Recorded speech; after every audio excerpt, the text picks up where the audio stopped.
Assalamualaikum warahmatullahi wabarakatuh. Perkenalkan nama saya Clara Jovita Putri dari jurusan Bisnis Kreatif Angkatan 22 kelas 22A dengan nomor NPM 22068333323. Jadi pada kesempatan kali ini saya akan menjelaskan terkait dengan modul accounting pada UD16 dan komponen-komponen di dalamnya seperti bagaimana cara meng-create laporan-laporan keuangan yang ada di dalamnya seperti laporan keuangan laba rugi, balance sheet, dan lain-lainnya. Nah, di sini saya juga akan menjelaskan bagaimana caranya untuk mengactivate modul accounting sendiri, di mana untuk hal yang pertama yang harus kita lakukan, kita perlu terlebih dahulu pergi ke menu settings, dan kita akan scroll ke bawah, lalu kita akan klik yang activate the developer mode. Nah, setelah sudah mengaktifkan developer mode, nanti itu akan ditandai dengan munculnya icon box seperti di kanan atas seperti ini, dan setelah sudah, kita akan langsung saja mengactivate modul accounting pada menu apps.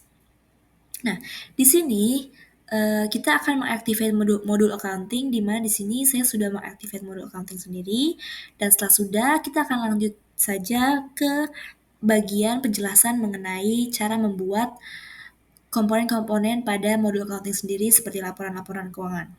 Nah, sebelum kita lanjut ke step tersebut, saya ingin menghimbau kalau saya sendiri dan teman-teman saya sudah melakukan simulasi procure to pay, di mana untuk simulasi procure to pay ini dilakukan untuk memunculkan transaksi-transaksi pembelian dan lain-lainnya, dikarenakan dalam laporan keuangan itu dalam laporannya itu kan kita kan tujuannya itu kan untuk memunculkan transaksi-transaksi yang keluar yang telah terjadi di perusahaan kita, baik itu pada sisi kredit maupun sisi debit, dan itu bisa muncul setelah kita sudah melakukan kegiatan procure to pay.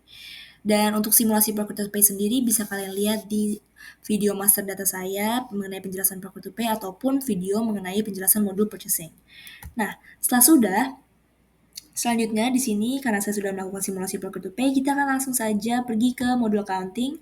Lalu nanti di modul accounting akan muncul tampilan seperti ini di dashboardnya, di mana terdapat customer invoices, vendor bills, miscellaneous operation atau operasi lain-lainnya, bank, mobile service, dan cash.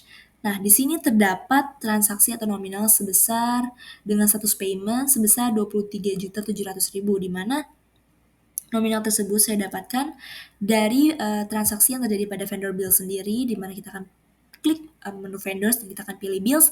Di sini kalian bisa lihat bahwa terdapat 3 transaksi yang telah dilakukan pada hari ini, dengan totalannya itu sebanyak yang tadi terdapat pada bank sendiri, yaitu 23.700.000.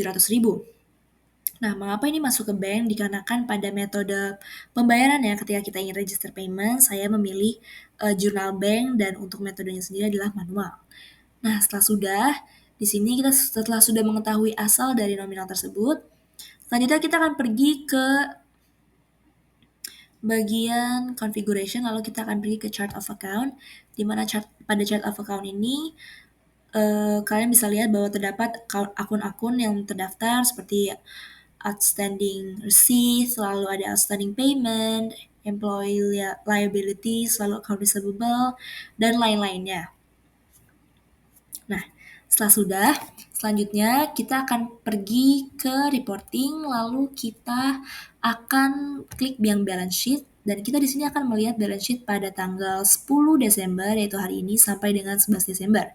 Setelah sudah men-set tanggalnya, kita akan langsung saja klik button print. Dan setelah sudah mengklik button print, di sini kita bisa lihat ya bahwa ini adalah balance sheet dari company kami sendiri dari kelompok 6, yaitu Betulin You, yang di-start dari tanggal 10 Desember sampai dengan 11 Desember.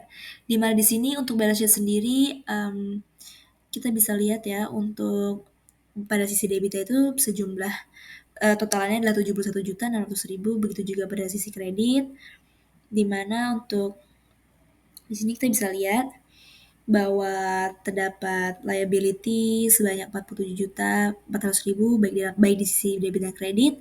Lalu ada profit loss to report sendiri, di mana kita pada sisi debit itu dan balance-nya itu adalah 23.700.000, begitu juga dengan aset-aset lainnya. Nah, selanjutnya nanti kita bisa langsung saja klik print, tapi di sini saya akan lanjut ke profit and loss. Di sini kita akan menganalisa laporan profit and loss dari company saya sendiri. Lalu di sini kita akan langsung saja klik print dan di sini adalah tampilan dari laporan laba rugi pada company Betulin Yuk, di mana di sini kita bisa lihat bahwa kita mengalami minus pada balance-nya dikarenakan expenses sebanyak 23.700.000 yang tadinya pada simulasi profitable itu kita keluarkan untuk menambah stok barang kita pada vendor-vendor yang terdaftar pada UDU kita. Nah, jadi begitu kita mengalami defisit sebanyak 23.700.000 dikarenakan keterangannya itu adalah pembelian barang untuk stok barang. Nah, selanjutnya di sini setelah sudah kita melihat profit and loss lalu kita sudah melihat balance sheet, selanjutnya di sini saya akan pergi ke journal entries di mana di sini kita bisa lihat untuk journal entries sendiri terdapat keterangan-keterangannya untuk setiap transaksi yang dilakukan, seperti yang pertama ada inventory valuation sebanyak 1.250.000, lalu ada bank sebanyak 1 juta, ada bank sebanyak 14 juta, dan lain-lainnya dengan total amount-nya adalah 24.200.000 pada journal entries. Nah, selanjutnya di sini saya akan pergi ke journal items, di mana pada journal item sendiri ini merupakan detail dari transaksi-transaksi yang tadi sudah disebutkan, di mana di sini kita bisa lihat pada sisi debit dan kreditnya itu seimbang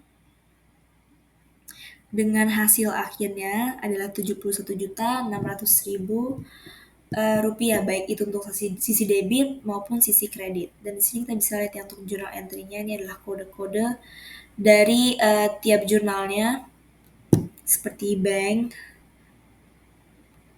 bill, dan lain-lainnya. Dan di sini juga terdapat keterangan account-nya ya untuk masing-masing journal entries-nya sendiri. Baik, sekian dari saya penjelasan mengenai model accounting beserta komponen-komponen di dalamnya dan cara untuk meng-create balance sheet dan profit and loss reporting. Sekian dari saya, kurang lebihnya mohon maaf. Wassalamualaikum warahmatullahi wabarakatuh.